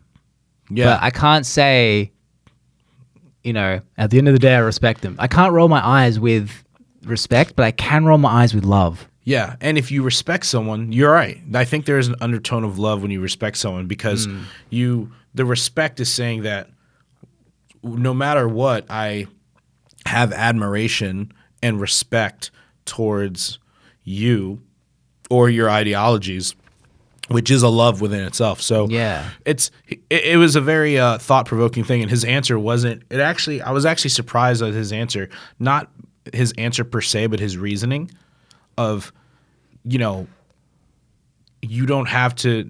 At least he felt, he's like, I don't have to be around all the time to make the presence felt. And it was like, it was almost as if like he owned that, like being a provider and a masculine, figure around was necessary, and he owned it. It wasn't like something he was compartmentalizing or he was like battling in his head. No, it was like So I did what I had to do, done. Yeah, 100%. Which Yeah. is Andrew Tate-ish, but like wrap it up first, full circle. I mean, it's Andrew Tate, but Andrew Tate says something. I mean, one of his clips, I remember it said something. It was like, men don't have the ability to, cry about their feelings about certain things. Like they have to go get it done. Like you have to go to work. Like it's not gonna not happen. What's that funny thing when women are like, I want to know what he's feeling, and then he says it, and they're like, I don't want to know. Be a man. Like so many women like that. Like I don't know. Like cool. Ryan Gosling crying in The Notebook. Everyone goes like, oh, he's so sweet. It's I didn't like, watch it. Dude, I watched it once. Just for research to get into girls' heads, same reason I read Cosmo. 10 Ways to Please a Woman, written by a woman. It's like, all right, funny, I'm getting in their brain. Yeah. But I watched it and I just go, that's good in a movie. If you were dating a guy like that, it'd be a toxic relationship. It'd be, I'm sick of this dude. Like every single guy that is high and like throws their emotions around is a toxic relationship. And the second you go like, hey, guys should not be like that. They need to be stoic. They need to have their emotions on lock. It's weird seeing a large group of predominantly women go, F you. Guys need to be like that. You're like, no. You don't believe that. That's when you get hit. Like that, when a guy is emotional like that, that's the guy that hits a woman. It's There's no stoic man. Oh, maybe Sean Connery. Sometimes I give him a little smack. That was a good impression, actually. Oh, thanks. I don't think. Well, no, I agree. I think I think it also plays on the latter too, because everyone doesn't like vulnerability, right? So I think there's a reason They like why little bits of it, not a lot. they like enough to not make you feel uncomfortable. Yeah. Which I heard something the other day, and I loved it, and it said I don't like, it was a passage, and there's some paraphrasing, but it's like, I don't like when someone tells me to be humble, because being humble is basically you projecting your insecurities on me about something I'm very confident and happy about. Yeah. And I thought that was, because that's something I battled with for a long time, because I've been very fortunate to have some pretty cool accolades and to have some like really cool awards and things that we've been recognized for. I've been recognized for, and I definitely 100% always go the humble sauce route, because that's obviously just kind of like the greater way to go. But there's been times by some people that would tell me that don't forget to be humble, and I'm like, well, you suck. So like, or Is it usually people like that have less accolades than you though? wouldn't say it was about less. I wouldn't say it was a less accolades thing. It was from people that if they had an opportunity to switch roles with me, they would. Yeah. That's what I mean by that, because it's like what Hormozy says is the people that the people that shit on you, it's very often / all the time basically, the people that shit all over you and undermine you are the ones that are below you in terms of outcome and output or whatever it is. You'll never see a billionaire talk to a guy who earns $100,000 going, you suck. Never. He's going to be like, you got to do better. Yeah. And it's not you suck, bring you back down. It's you got to do better. Here's how you can, or something. Or they don't even know you exist. And that's why I was meaning like with that is it's like, I don't know. I think that was another thing too, is I noticed that every time I attack someone verbally through Instagram or whatever it is, it's when I'm insecure in something. If I'm secure, I'm like, bro, I haven't got time for this. You said something earlier, and I actually remembered I want to say this, right? So we talked about kind of like when you get to a point where you're like watching yourself and you go, it's very interesting when you watch yourself, because it's different being the reviewer compared to the one that's doing the deliverable. Best personal development tool. But I almost think too, and it's been part of my growth, was you really kind of at some points you have to look in the mirror and you have to ask yourself, and as a reminder, so you don't get lost in your own PR, like you have to ask yourself, like, am I who I say I am? Am I not who I say I am? Am I becoming the person that I say I am? Like, where are you really? Like, there's who you want people to perceive you as. That's one thing. And then who are you really? And like, are you really like getting there? Yeah. And that's a interesting thing. Because I think where people get lost is who they want to be, they get stuck there and actually never get there. Yeah. Because they get little tastes of it, and then they stop working towards it. Yeah. Yeah, it's definitely the quest as well that's the fun part. I know people say it's the quest. I'm a firm believer in it is, mainly because like I've had some stuff where I've achieved, I'm like sick, and the next day I'm like, okay, What's next? yeah, because for me it wasn't the fun of doing it. It was the fun of the preparation, the figuring out every single problem. Like, all right, shit, like I have this music show and I've got to do lighting, this, and this, and like I'm up till fucking midnight with my living room blaring with lights, which is just ridiculous. I have my whole setup for the stage in my house, and I'm figuring out the things. I'm spending 4 hours on one song's lighting, and I just love it. And then the show comes, and I'm like, fuck, now I can't do that anymore.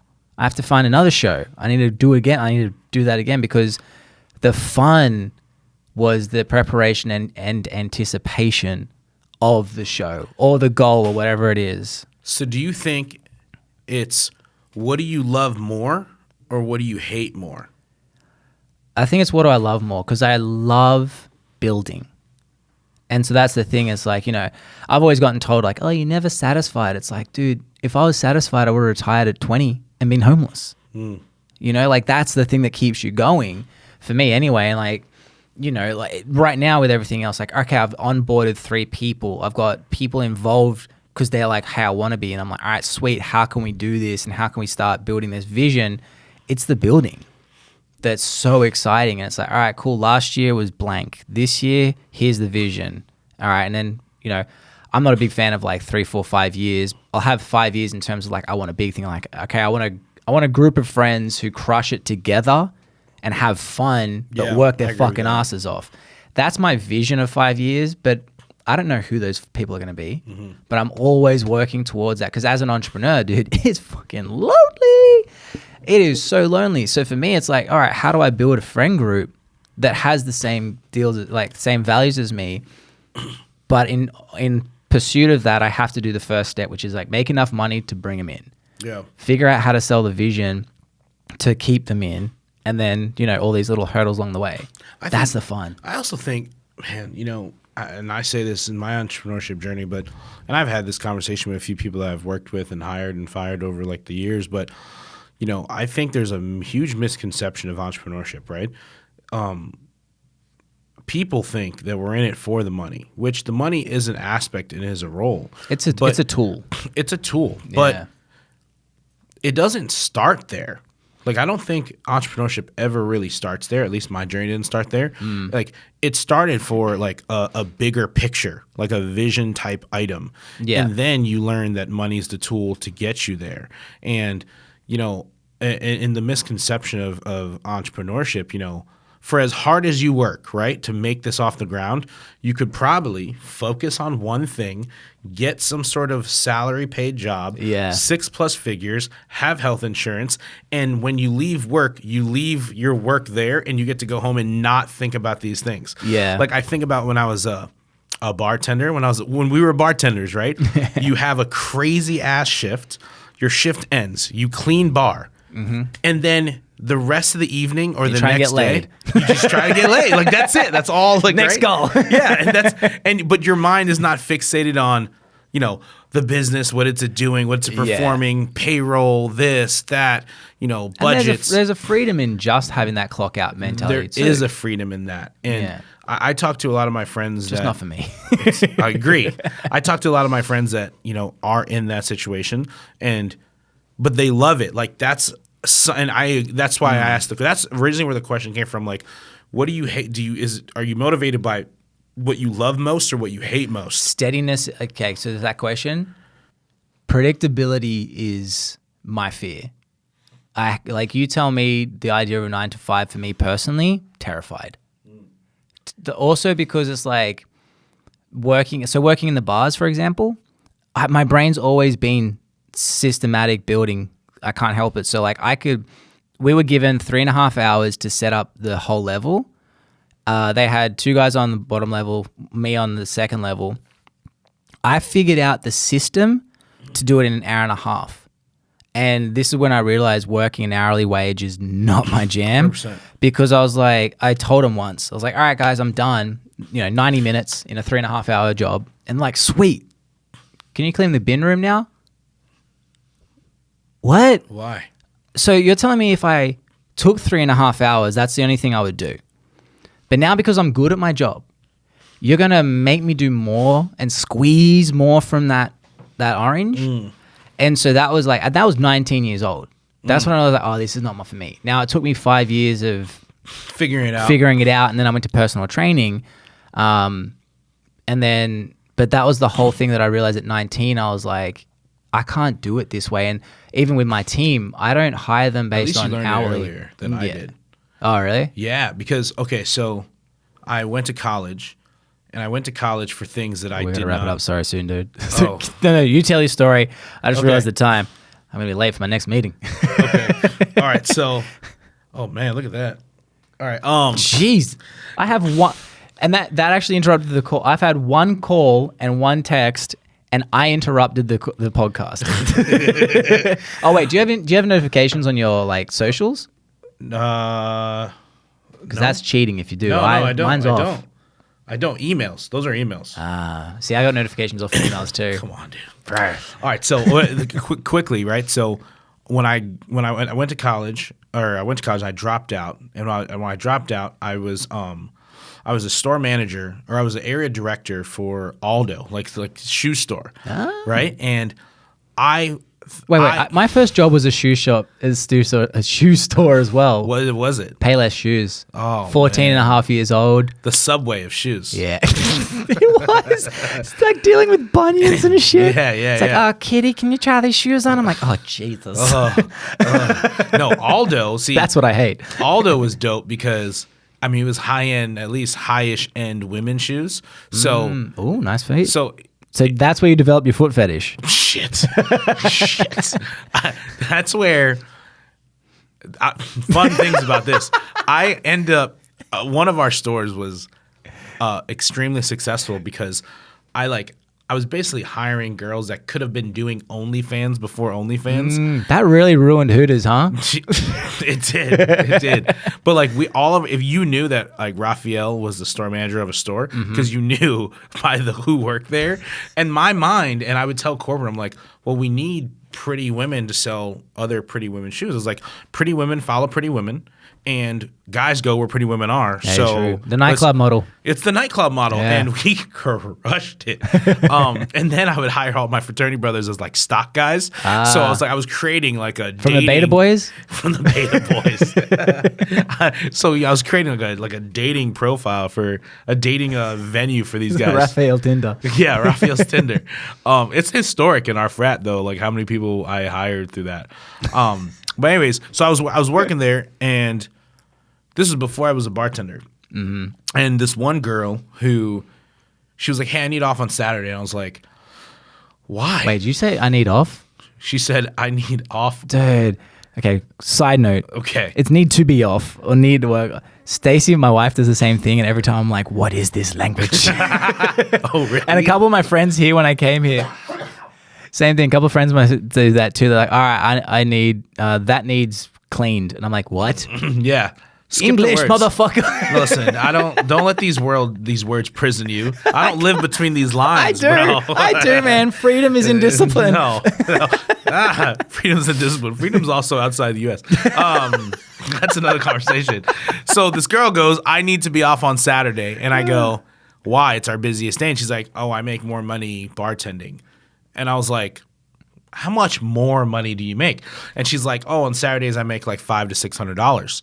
Dang. And I went to the back and I was calculating, and I was like, how much I made as a store manager, area director to what she made on Saturday. I'm like, I'm doing something wrong. And at that point in my life, I knew nothing about hospitality. No equality there. Yeah, I was like, no equality there.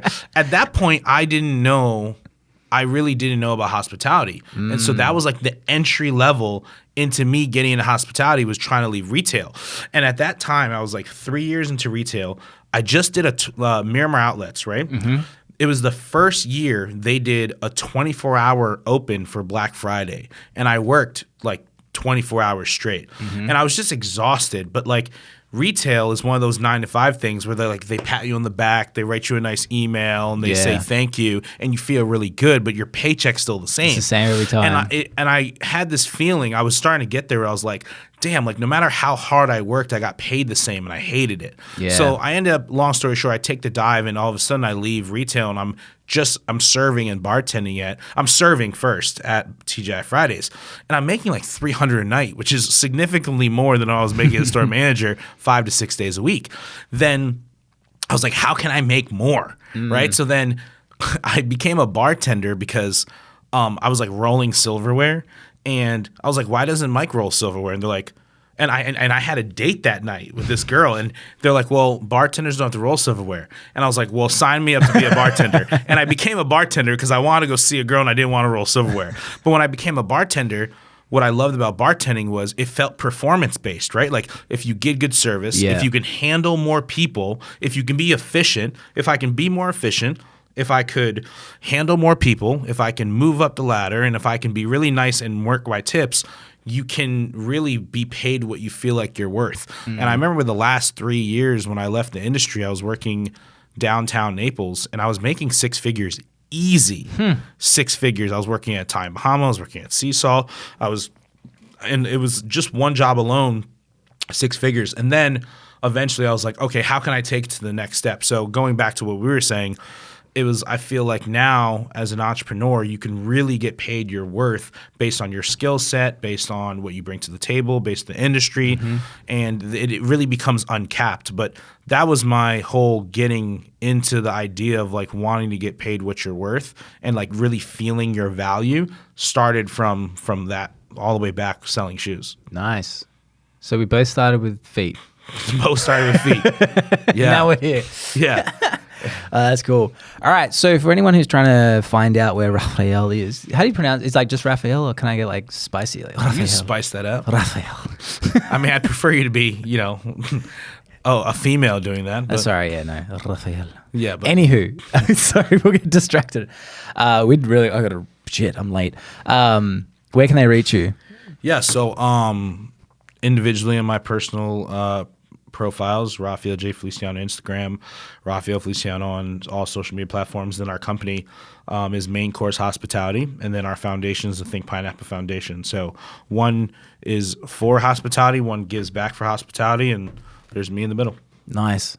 All right, guys. And if you're new to this, subscribe because, you want to. And we'll see you guys soon. Bye. Bye.